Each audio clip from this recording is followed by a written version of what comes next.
En 2021, on parle de mondialisation et de fuite des savoir-faire français à l'étranger, mais au XVIIe et au XVIIIe siècle, ça a été l'inverse puisqu'on a importé des savoir-faire indiens et Marseille et Avignon ont joué un rôle très important à cette époque.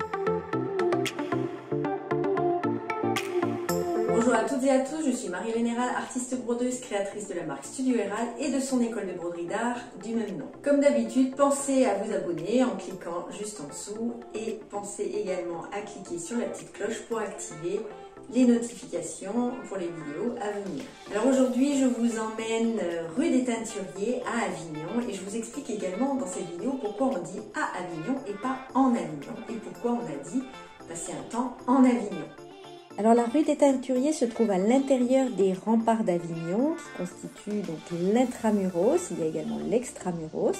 Cette rue ne s'est pas toujours appelée ainsi, on l'a également appelée la rue du Cheval Blanc. Elle est parcourue par la Sorgue et du 14e au 19e siècle, elle était le siège en fait d'une intense activité manufacturière. Il y avait 23 roues à aubes qui fournissaient l'énergie à des moulins et des filatures de soie. Et ces eaux ont été utilisées pour laver les indiennes, alors on va parler un peu des indiennes dans cette vidéo, et rincer les tissus par les teinturiers. Aujourd'hui, il n'y a plus que 4 roues, mais elle est toujours appelée la rue des roues par les Avignonnais. Et actuellement, c'est un pôle touristique d'Avignon pendant le festival. Donc, au mois de juillet, il y a un grand festival international de théâtre. Vous pouvez voir des théâtres tout le long de cette rue, mais également dans tout l'intramuros et également l'extramuros, puisque pendant le festival, il y a jusqu'à 3000 représentations théâtrales par jour. Chaque petit garage, chaque petit espace est transformé en théâtre. Mais revenons à nos moutons. Le long de cette rue, il y a également 4 sites remarquables. La maison du 4 de chiffres.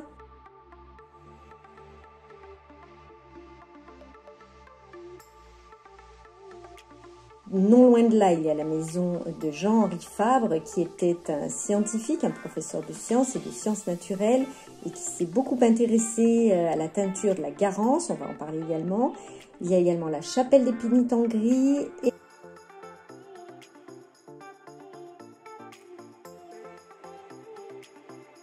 et le clocher des Cordeliers. Alors le clocher des Cordeliers, c'est l'ultime vestige de l'église où fut inhumé Laure, et Laure c'était l'amour de Pétrarque, son éternel amour. Pendant que je vous explique l'histoire des indiennes et des cotonnades arrivées d'Inde, je vous montre quelques rues de l'intramuros d'Avignon pour vous faire connaître cette belle ville, dont le centre est classé au patrimoine mondial de l'humanité par l'UNESCO. Alors les indiennes, qu'est-ce que c'est? Ce sont des cotonnades imprimées avec des couleurs éclatantes qui arrivent donc d'Inde par le port de Marseille dès le 15e siècle. Le port de Marseille à ce moment-là est un des points d'arrivée importants des marchandises en provenance d'Inde et d'Orient. Et c'est de cette façon en fait que le coton fait son entrée en France et en Europe. Ces indiennes, elles deviennent vite un objet de convoitise et suite à une pénurie d'arrivage de ces cotonnades et des teintures au XVIIe siècle notamment, la ville de Marseille se lance dans la production locale de ces tissus imprimés. Et ces tissus imprimés, ça va être également à l'origine du tissu provençal. Alors pourquoi se lancer eux-mêmes dans cette fabrication? C'est parce qu'en fait, ces cotonnades venues d'Inde étaient très convoitées et qu'à la suite de cette pénurie, les négociants marseillais voient leur chiffre d'affaires s'écrouler. Du coup, les Marseillais décident de produire les tissus imprimés eux-mêmes. Ils ont 2 compétences artisanales. Ils ont les cartiers qui fabriquent donc des cartes artisanales et ils maîtrisent donc l'impression des motifs. Et ils ont également des graveurs sur bois qui produisent les tampons de bois qui sont utilisés par les cartiers. Donc cette production, elle démarre, on va dire, au milieu du XVIIe siècle, mais les artisans ne parviennent pas à produire des cotonnades de la qualité des indiennes. Les couleurs ne tiennent pas et elles passent très rapidement au soleil de Provence. Il leur manque donc les compétences des artisans orientaux en matière de préparation du tissu l'utilisation des teintures et surtout du mordançage. Alors le mordançage, c'est une technique qui permet de fixer les couleurs. Du coup, qu'est-ce qui se passe? En 1669, Colbert va donner le statut de port franc à Marseille et du coup, l'import et l'export de toutes ces denrées seront sans taxe. Il a donc deux objectifs. Il veut importer facilement toutes les cotonnades d'Inde, mais il a un autre objectif. Il veut développer la fabrication des soieries et des lainages, qui sont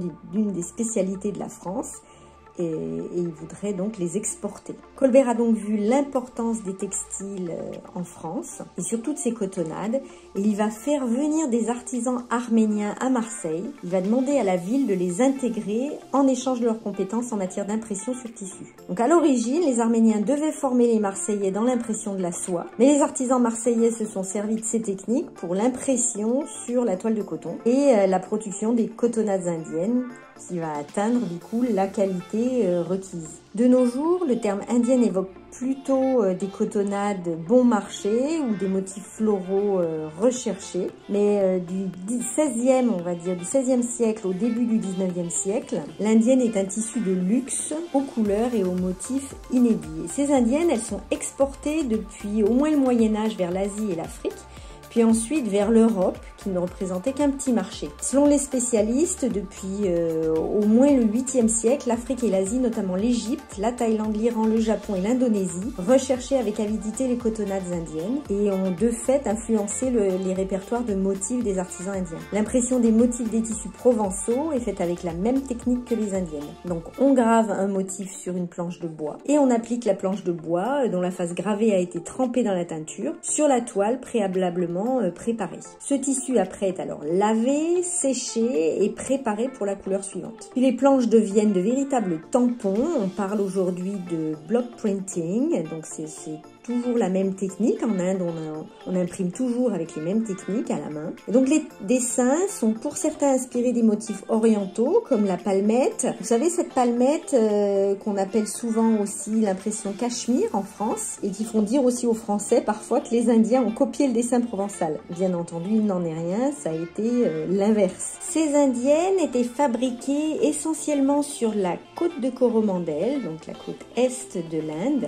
Et le 27 août 1664, Colbert, qui contrôle alors les 2/3 des activités et des finances de l'État, va créer la Compagnie des Indes orientales, la Compagnie française des Indes orientales, qui va être signée par Louis XIV pour concurrencer les deux autres compagnies des Indes orientales, donc la compagnie britannique et néerlandaise, et pour lutter contre les produits anglais et hollandais. Il y aura donc une exemption de taxes. Cette compagnie, elle est créée d'abord donc pour le textile. Colbert sait que la communauté arménienne de Marseille importe des indiennes. Ces indiennes sont des cotonnades légères et fines qui plaisent beaucoup par leur couleur joyeuse. Et à cette époque, il y a entre 8 et 10 vaisseaux qui sont chargés de tissus qui arrivent annuellement en France. En 1669, le même Colbert va créer le port franc de Marseille. Puis Colbert meurt en 1683 et en 1689, il va être interdit de porter, de vendre et de fabriquer ces indiennes. Pourquoi? Parce que ces tissus en coton sont devenus en fait la principale marchandise transportée entre l'Asie et l'Europe. Donc déjà l'effet de la mondialisation, au point de faire peur aux manufacturiers français, notamment les soyeux et les soyeux lyonnais, qui vont les faire donc interdire. Et c'est là qu'intervient Avignon, parce qu'Avignon, à l'époque, était donc terre papale, n'appartenait pas au royaume de France, c'était donc un État à part entière. C'est pour ça qu'on disait en Avignon, comme vous dites, en France, en Algérie. Ça n'a rien à voir avec la première lettre A, c'est parce que c'était un État. Donc un État, on dit en, et une ville, on dit à. Aujourd'hui, Avignon, c'est une ville, donc vous dites à Avignon. On ne dit plus en Avignon. En Avignon, c'était à l'époque, donc jusqu'en 1791, donc après la Révolution française, quand Avignon a été rattaché au Royaume de France. Du coup, ces indiennes, toutes ces cotonnades sont interdites dans tout le Royaume de France, c'est la grande prohibition. Évidemment, vous vous doutez qu'il va y avoir des fraudes. une grosse contrebande. Donc entre 1686 et 1759, ces tissus sont quand même parvenus en France sous le manteau et Avignon a imprimé en grande quantité ces cotonnades. Et les Arméniens de Marseille et certains Marseillais sont donc venus soit à Avignon, soit sont allés à l'étranger, en Suisse, en Allemagne, en Angleterre également. Donc du coup, les étrangers, tous ceux qui étaient comme ça en Suisse, en Allemagne et tout, ont continué à développer des techniques d'impression et de teinture, pendant que dans le royaume de France, il ne se passait plus rien, puisque c'était totalement interdit. Et donc cette rue des teinturiers à Avignon a été extrêmement prospère. Ça imprimait de tous les côtés. Dans cette rue, il y avait également des tanneurs, il y avait donc, je vous ai dit, des filatures de soie, il y avait également des teinturiers, donc on a planté énormément de garance, donc cette garance qui donne la teinture rouge, et puis il y avait aussi l'indigo. Donc toute cette région de Provence a été extrêmement importante dans la fabrication des indiennes et des cotonnades. Alors ces indiennes, elles ont inspiré, on va dire, les tissus provençaux. On a repris ces techniques, on a repris un peu les motifs qu'on a un petit peu changé. Et vous avez encore deux fabricants de tissus provençaux qui sont très connus, Souleyado et les Olivades, qui continuent à fabriquer ces tissus provençaux. Et si vous allez à Tarascon, que vous allez visiter le musée Souleyado, vous allez découvrir une énorme collection de tampons, soit tampons indiens, soit tampons qui étaient fabriqués après en France, en bois, puis après avec du métal. Et ce musée a la plus grande collection de tampons en France. Donc je vous conseille vraiment d'aller le visiter. En tout cas, grâce à Avignon et à la contrebande active qui était alimentée en partie par les marins de la Compagnie des Indes, qui approvisionnaient un marché clandestin, les indiennes ont pu être portées par toutes les élégantes, de la favorite du roi à la demoiselle de province, malgré les peines qui étaient encourues. Pour le port du vêtement, on risquait une peine de galère, et pour la vente de vêtements, on risquait jusqu'à la pendaison. Donc en Avignon, ces indiennes étaient fabriquées. Les indienneurs ont créé de beaux tissus provençaux. Et à partir de ces tissus, on a également matelassé ces tissus et on a créé le piqué marseillais, puis le bouti. Alors pourquoi le bouti? Puisque en dehors d'Avignon, dans le royaume de France, puisqu'il y avait cette prohibition, on n'avait pas le droit d'avoir des toiles imprimées, donc les toiles étaient blanches. Alors ça, c'était permis. Du coup, on a pu créer le bouti. Et puis à l'étranger, comme je vous le disais, en Allemagne, en Suisse notamment, les imprimeurs et les teinturiers ont continué à développer des techniques, puisqu'en 1734, la fabrication de ces tissus, de ces indiennes, a été également interdite en Avignon, au concordat passé entre Louis XV et le pape. En 1759, Madame de Pompadour, qui adorait ces indiennes, a obtenu que leur importation soit de nouveau autorisée.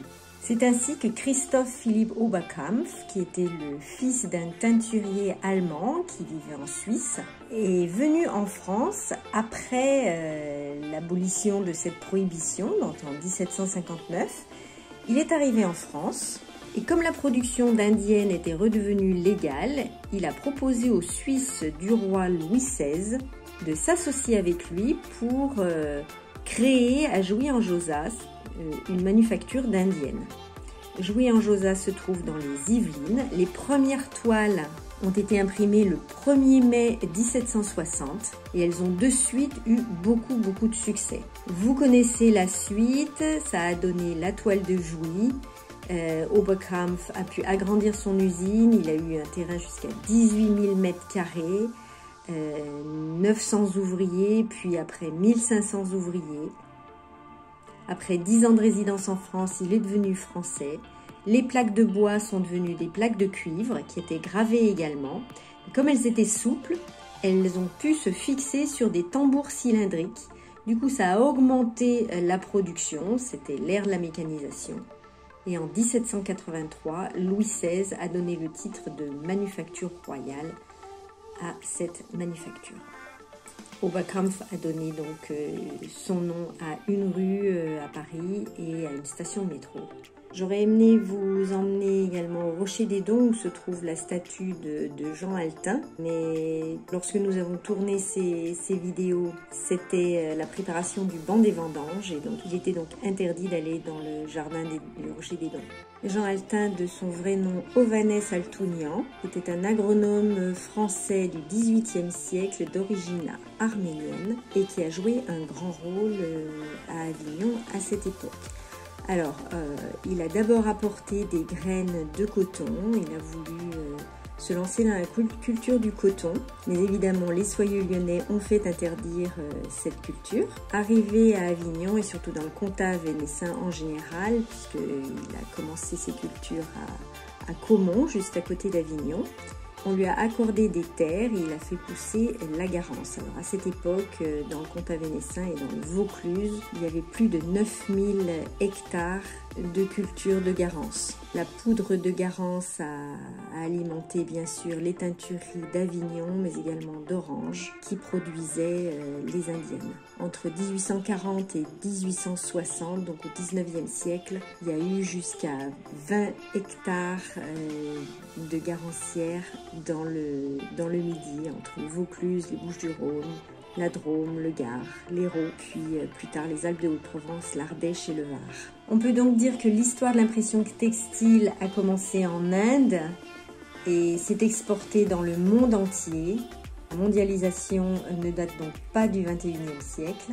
On a nous aussi copié des savoir-faire. On les a développés avec d'autres techniques. Et ces indiennes ont pu donner naissance aux tissus provençaux et à la toile de Jouy. Si on peut trouver un bon côté à la mondialisation, je dirais que c'est ça.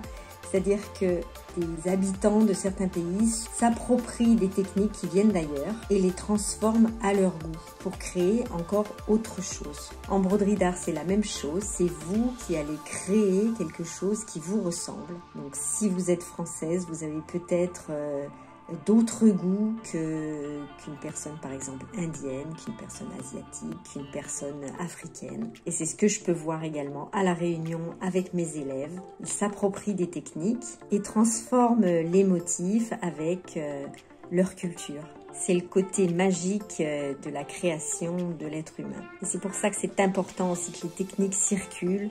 Pas parce qu'on a un savoir-faire, après les savoir-faire sont transformés de toute façon.